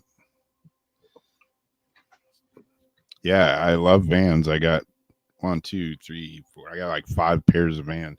I think I have like a shoe fetish. I love shoes. It's kind of weird. But Nothing anyway. wrong with that. But yeah, I like good shoes, but Vans, like walking as much as I was doing, they're just flat soled, no arch support. They were kind of like sucking for like walking, in outdoor. Then you can get the Dr. Scholl's to put them in. Those are like cool. Yeah, I got those in one of them. But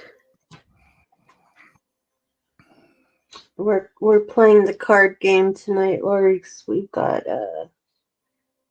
like 20 minutes, and we won't be able to get everybody's readings in 20 minutes. So yeah, that's fine. First one I pulled out. Games. If you put grapes in the microwave, they'll A, explode, B, turn into raisins, C, catch on fire, D, develop a crispy shell. Grapes in the microwave. Who's going to go try this tonight? If I had grapes, I would. I think I have tried this. Yeah, I'm sure there's been times they've been in there, but nothing spectacular happened. Also, I don't know if they would catch on fire because of the water content.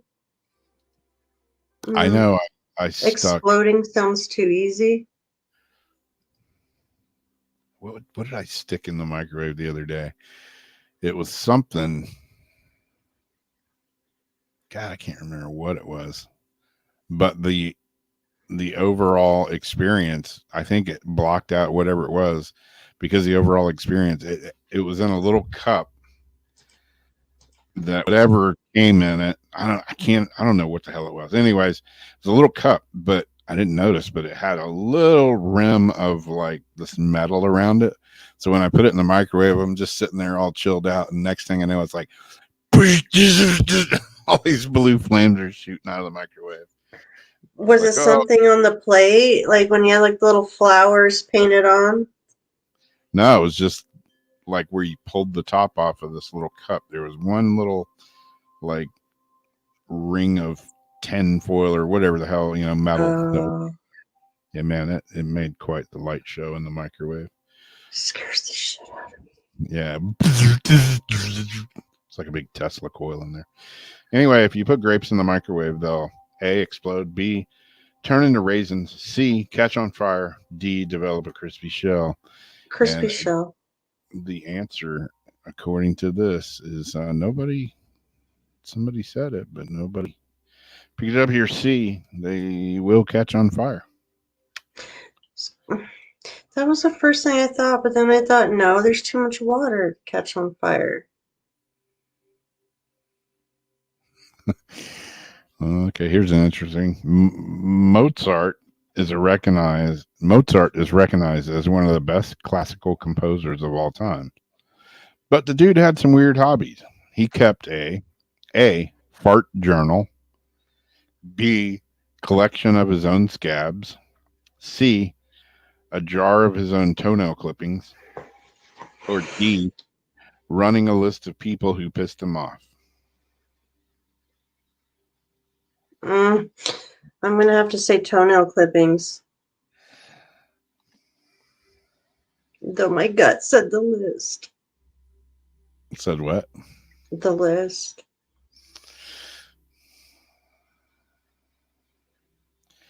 Margie says A fart journal.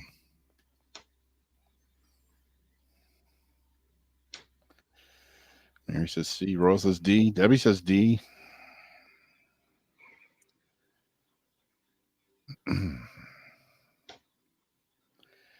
The Mozart had some weird hobbies. He kept a fart journal. No, he didn't.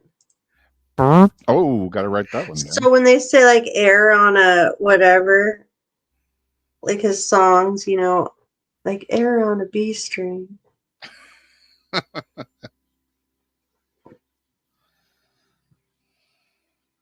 the fuck? And that was how long ago?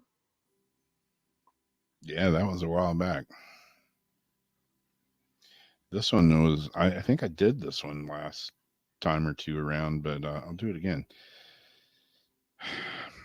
Millions of products, because I used this product today in my iced tea. Millions of products were invented for one reason, but ended up being used for something completely different. The most disturbing is a sweetener called Splenda. What was its original use? A, pesticide, B, a rust remover, C, it was used in fireworks explosives, or D, embalming fluid mixture. So we got pesticide, rust remover, fireworks, or embalming fluid. Those are all crazy. I'm gonna go embalming. And I just used some Splenda, 3 packs of Splenda today, and some iced tea, some unsweetened iced tea. Though I'd like to think They a pesticide. yeah. What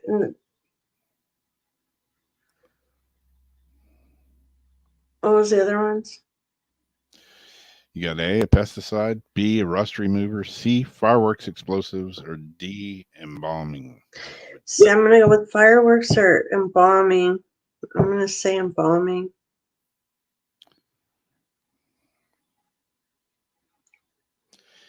Well, Debbie nailed it with A. Was originally made as a pesticide. And I just knew, hey, at least I won't have flies on me, right? Yeah, no crabs.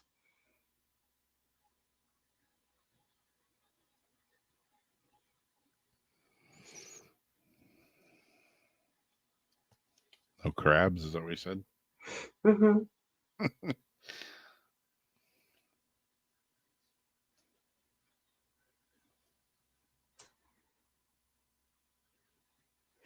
I like sometimes, or I used to drink that Stativa.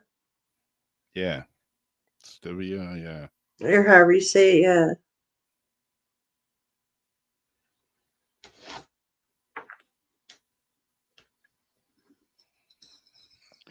Okay, here's a weird one. As if being a teacher wasn't already hard enough already. In the 1990s, all North Korean teachers were required to A, teach the class in 10 languages, B, play the accordion, C, build computers from scratch, D, drive each of their students home after school.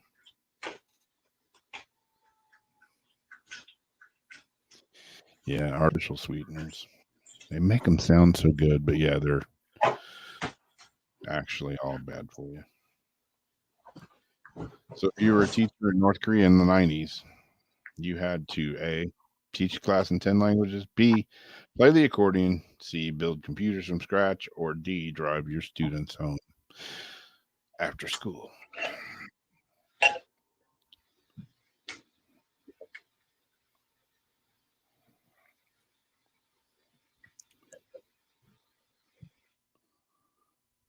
Yeah, what did I see today?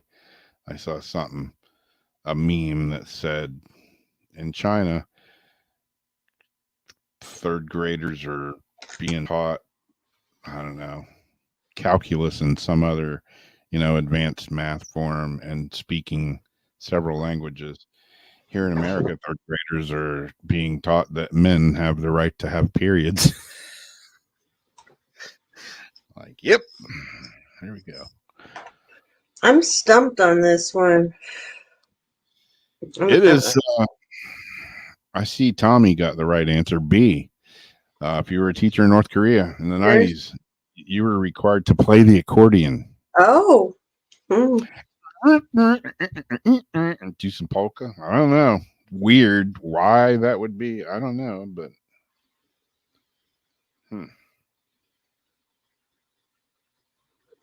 I love totally useless facts like this. Like, I just love. Here's one that'll make you feel safe. Think you're safe? According to a 2010 report, 22,000 of these are scattered around the world. A, rabid animals. B, known terrorists. C, active volcanoes. Or D, active nuclear bombs. Bombs. All legit answers, but yeah. Rabid animals, known terrorists, active volcanoes, or D, active nuclear bombs. 22,000. Bombs. Well, no, I'm thinking like the minefields, terrorists or bombs. Yep. Royal says C, active volcanoes. Good answer. Debbie says D, active nuclear bombs. D says C, active volcanoes. Pryor says D. Tommy says D. And the correct answer would be D, active nuclear bombs. That makes you feel safe. 22,000 of them around the world, just scattered, laying there, waiting for some kid to hit them with a hammer. They have the minefields. It's horrible. And they send stuff out there to like try to detonate or clean up all these mines that like just got put out and never. These aren't nuclear bombs. These are, or the IUD, like mines, landmines. But it's like out of all of it, only one small ass piece has actually been cleared. Yeah. Well, peeing in the shower can actually, A, be therapeutic, B, help cure foot fungus, C, disinfect bathroom towels better than cleaning products, or D, unclog the drain pipe. If you actually pissed on your foot, it could. Would that cause fungus? I don't know. Maybe pissing on your foot would get rid of them. And if your feet were cold, you could pee on them in the shower, and that would warm them up. I'd rather be pissed off than pissed on. Yeah. And if they say cleaning your tiles, it's like, what kind of acid is in that? Yeah. How acidic is your piss? Yeah.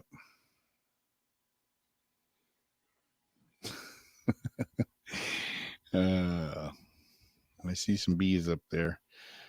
I see some A's. Mary says, no, urine is considered sterile. The correct answer would be B, help cure foot fungus. So piss on your feet in the shower if you got funky jam toe.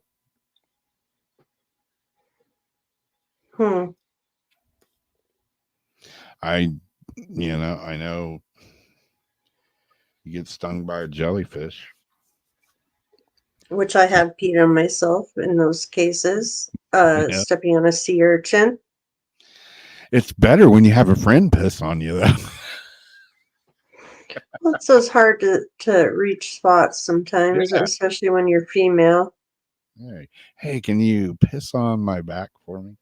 Can you give me Or a golden just shower? piss in I this got a bucket and I can just step in it. bucket of piss. Uh,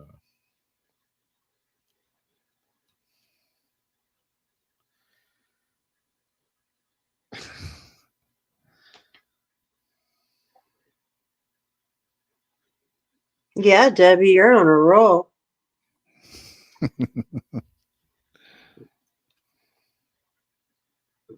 I wish we could like pin her up at theirs for a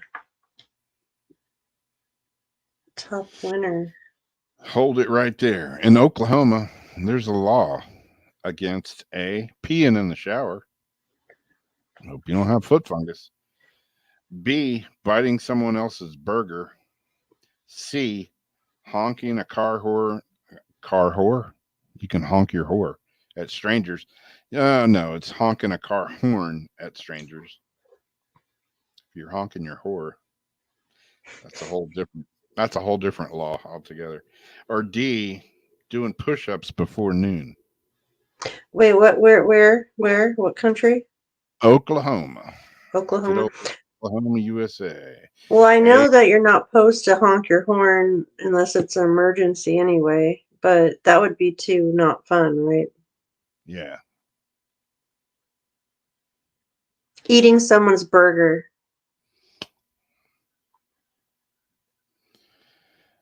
B, biting into someone else's burger is a law in Oklahoma. And it'll get your ass in trouble. You don't be messing with no man's burger. Or woman's for that matter. No. You don't be eating nobody's food. See, it's like so many crazy like rules places. So I would always get scared to like go out of the country or go somewhere because I'm like, I'm the person that's going to do something so stupid, not even thinking about it, and turn out it's like this horrible law that like disrespectful thing I've done that's going to get me locked up forever.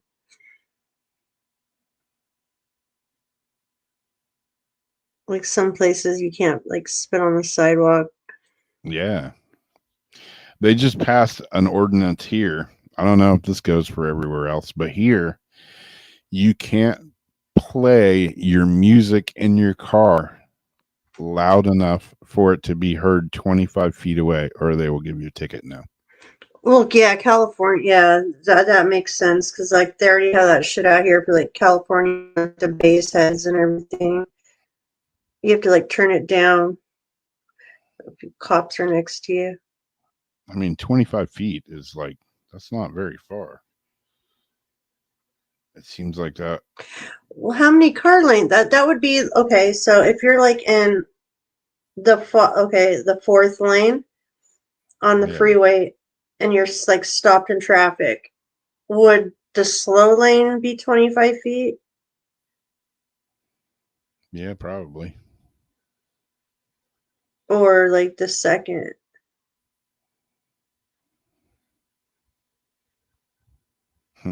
I But don't that know. sounds about. I mean.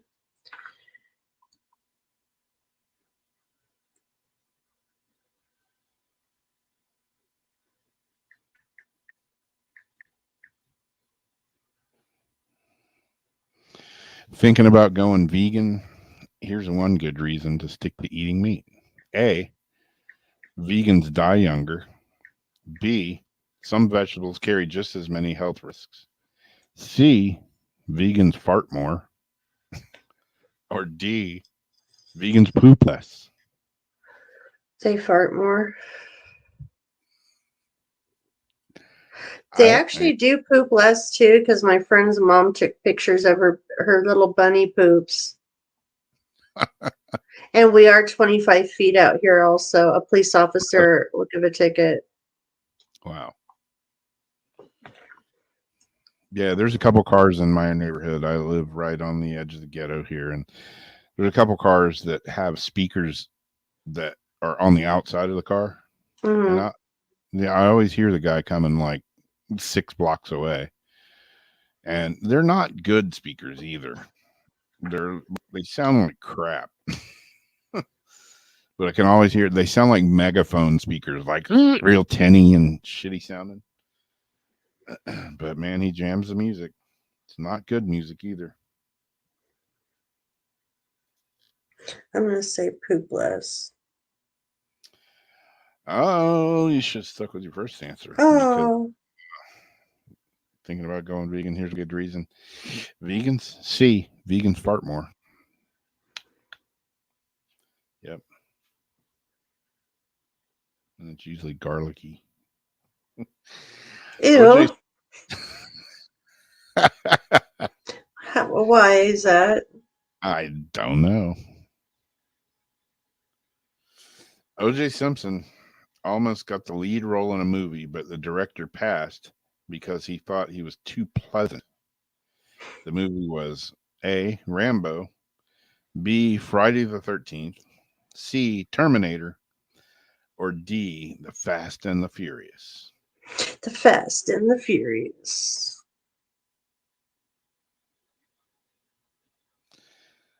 O.J. Simpson almost got the lead role in this movie. I'm gonna have to look this up.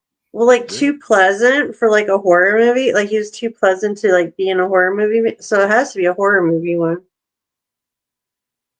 No, it doesn't say horror movie. It just says he was too pleasant to have the lead role in this movie. Rambo, Friday the 13th, Terminator, or The Fast and Furious. Probably Friday the 13th. It's actually going to be C, The Terminator. He was going to be in The Terminator, really? I'm going to have to look that up. No, I did see a funny meme today, though. Again, I saw a lot of funny memes today. And oh man, who was it? Who the hell was it? It was Howard Cosell. I think I have this one.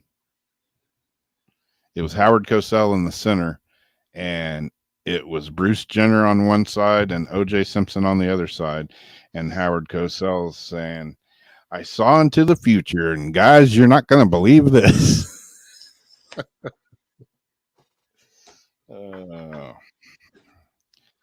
Bruce Jenner is now a woman, and O.J. Simpson was on trial for murdering his wife and her boyfriend.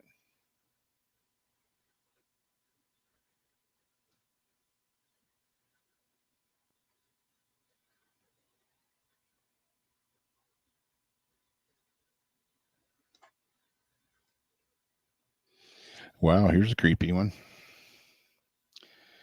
What is something women can still do after they've died? A, lactate. B, give birth. C, orgasm. Or D, get their period. I've heard of dead people still giving birth, like when they were murdered.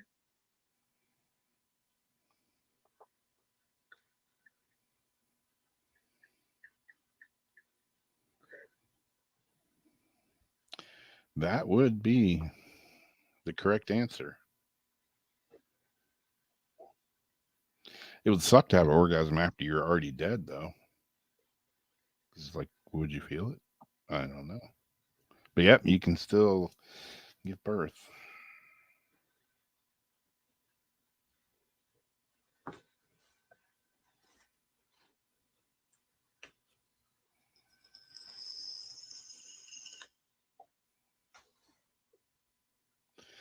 Okay, the Troxler effect is an optical illusion that certain people suffer from, and it causes them to A, see monsters and visions in a mirror.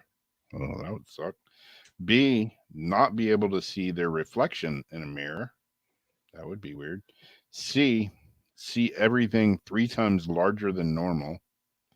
Or D, see everything with a funhouse mirror effect. That one. That sounds like there might be some alcohol involved. Some acid. Why is the room spinning? Why are objects in mirror bigger than they appear? Yeah, the Troxler effect. I'm gonna have to look this one up too, because Wolfie says A, seeing monsters in the mirror, and Tommy and Debbie say D, see everything with a funhouse effect. D seems to be the popular answer, but actually Wolfie nails it with the Troxler effect to see monsters and visions in the mirror. Wow, that would be some shit right there. Haven't you ever done that? Like, and I mean sober too. Like, I used to have this mirror that was right across from the toilet. So, like, you're sitting there in the middle of the night trying to go pee, and you're like looking up, and you just see like the counter, and then there's like the mirror. And I just look at my face, staring at my face, and then all of a sudden you start seeing at the store and do these like crazy things. Started tripping me out so much that I'd have to go in there, close my eyes, and couldn't look at the mirror. Because if I stared at it long enough, I would see trippy, crazy stuff. And like my face would be something that wasn't my face. Yeah. It's like, what is that game? You look in the mirror and what is Bloody it? Mary. Bloody Mary. There you go. The Troxler effect proves that our brains are strange.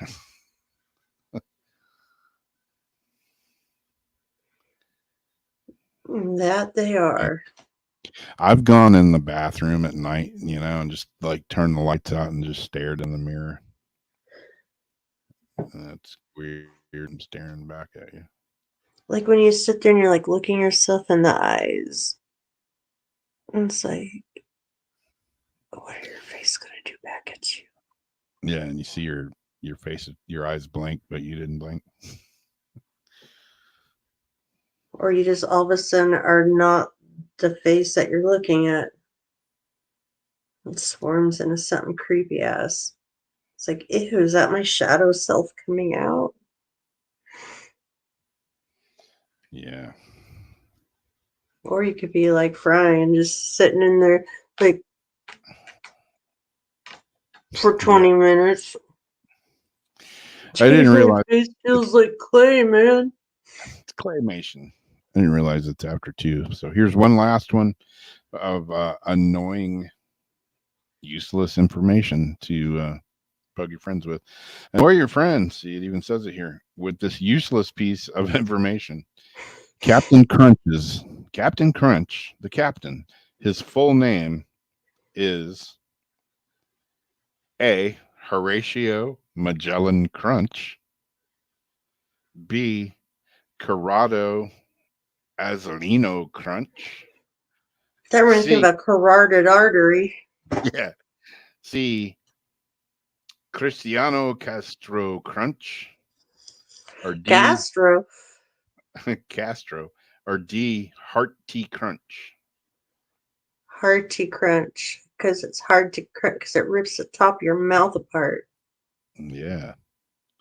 You be chewing on that Captain Crunch and it'll screw the roof of your mouth up. God damn, it does too. But you still keep eat it. Yeah. Debbie says A. I gotta say, I think Debbie's won. I think so too. Of useless information because his full name was Horatio Magellan Crunch. So there you go, useless facts to annoy your friends with. Wait, I should be able to post this. I thought I should be able to like pin it to the top. But it's not letting me. Oh, maybe if I was Weird Wednesday. Because I am myself right now. I don't know. I was just trying to pin her to the top so she could be the winner.